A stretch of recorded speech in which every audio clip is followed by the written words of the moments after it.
It was close, but it was a winner, and that's all that really matters. Hi, everyone. Al DeMarco here, and this is going to be your Monday video report. Yesterday, cashing in with my 15-dime best bet, the Atlanta Falcons getting the job done against Green Bay. 5-dime bonus play, also cashing in with Minnesota, getting the job done at Washington. The other play, a 5-dime release on Baltimore. You know the Ravens were a 7.5-point choice. I told you to buy down the half-point. They push as Tampa Bay comes back to get the push in that particular case. And you know, again, as I've told you many times, you know, when it comes to buying points, when the line crosses 3, 4, 7, and sometimes 10, that's when I always like to buy down or up the half-point. You know, it's not necessarily that the half-point buy, the insurance gives you a win. Sometimes it prevents you from losing. And that's just as good, and that's what happened yesterday with the play on the Baltimore Ravens. Now, tonight, do you realize a year ago on Monday night, your matchup here was the Saints against New England?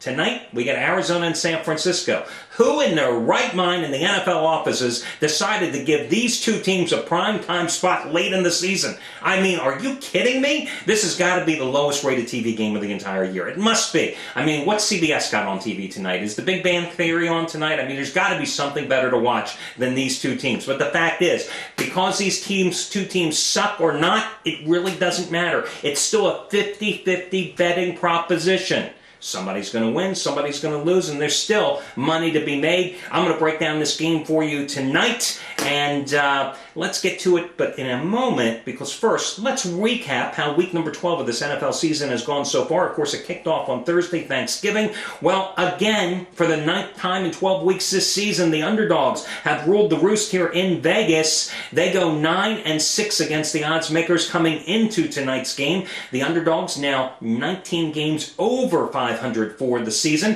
Home favorites, 12 games under 500. Road favorites, such as the 49ers tonight, 3 games under 500. Now, if you had that magical crystal ball, the straight-up winners, 10-5 against the spread so far this week. And that is their single worst performance this entire year. But they are still season to date. 138 wins, 30 losses, and 5 pushes. So they are still 108 games over 500. This after cashing at a 95% clip during the preseason. And last year, preseason, regular season, right through the Saints Super Bowl victory, they scored at an 82% covering clip. Now tonight, you've got San Francisco up to 2. We're 1.5, now up to 2, and a total of 41 points in this contest. Now, guys, before I go any further, here's what I want to give to you. I've got a money-saving discount coupon going tonight.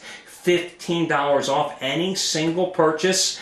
And remember, these coupons and discounts are only available here on the Daily Video Reports. You use this coupon code, 15Monday, the number 15 and the name Monday. You put that together, 15Monday, enter that in your shopping cart when prompted, and you'll save $15 off any purchase you make today. 15Monday is the way to go. Before I continue with my breakdown of the game, quick props going out to Anthony Redd.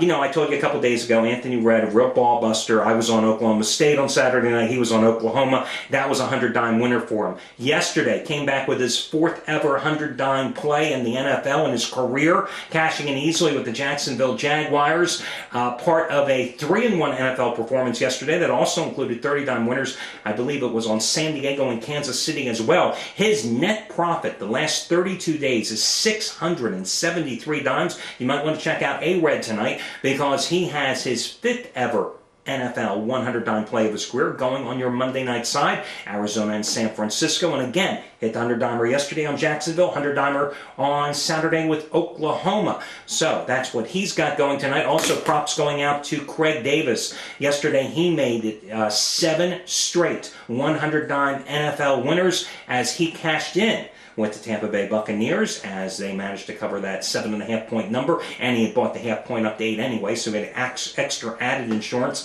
so he cashed in with another 100-dime play, so congratulations to Craig.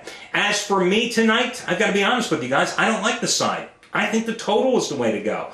I've got to play on tonight's total. That's going to be my game that I'm personally betting on. That's what I'm personally playing. Again, use that money-saving discount coupon, 15Monday. That's the number 15, the word Monday put together, no spaces between them, and that will save you $15 off of any single purchase you make today online. Let's break the game down. Arizona coming in here with a 5-game losing streak against all straight-up losses since coming off their break. They are 3-7 against the spread so far this season, including 1-3 ATS at home. Now, San Francisco coming off a 21-0 home loss to Tampa Bay last week, which snapped a 2-game winning streak for them. The 49ers are 0-4 straight up on the road, and they even lost to Carolina, a 1-win Carolina team on the highway this year. The Arizona defense is absolutely pathetic. 29th ranked in the league entering this weekend's play, giving up an average of 29.2 points per game. Also very weak against the run, giving up an average of 4.4 yards per carry to opposing running backs. And that's key tonight if the 49ers can get Frank Gore running, because Gore has averaged 101 yards in his last 5 games against Arizona. Now, he had averaged 114 yards a game in 4 straight contests prior to being held in check by Tampa Bay last week, as the Bucs held him to just 23 yards on 12 carries, and that's kind of surprising because Tampa Bay came into that game with a rushing defense almost as bad as Arizona's. But I do believe that Gore will be able to get going tonight. The other key here is whether or not Troy Smith gets going tonight as well. Smith won his first 2 starts after taking over for the injured Alex Smith, throwing for 552 yards and 2 touchdowns. However, by Tampa Bay last week, he was held in check, 16 for 31. 148 yards, and he was sacked 6 times. Tampa Bay had a lot of success last week by keeping him in the pocket. They didn't allow him to get outside on bootlegs, didn't allow him to stretch the field, left or right, and that's where he is his most effective, when he's able to move in the pocket. They kept him contained. I don't think Arizona will be able to do so. A couple other factors here. Arizona's offense, a NFL high 26 turnovers on the season. Their quarterbacks have completed just 53.2% of their passes. Doesn't matter whether it's Derek Anderson or Max Hall. Yes, I'm a little concerned that San Francisco has only converted 3 out of 25 third down attempts in the past 3 games, and Joe Nendy, their kicker, is doubtful tonight because of a knee problem, but I still think a slight lean towards San Francisco as the 2-point road favorite is the way to go. 49ers lifetime 20-11 against the spread Monday night road games. Of course, let's be honest, most of the times the quarterbacks weren't Troy Smith. It was Joe Montana, Steve Young, even Jeff Garcia. Arizona 4-6-1 straight up, 4-7 ATS on Monday night home action over the years. Again, though, I think the key here is the 49ers are still a little better team, definitely better defensively, and they have added motivation. They wake up this morning only 1.5 games behind Seattle in that miserable NFC West, and they host the Seahawks in revenge a couple of weeks from now. So San Francisco is your free pick. Good luck, everybody, and I'll catch you again on Tuesday.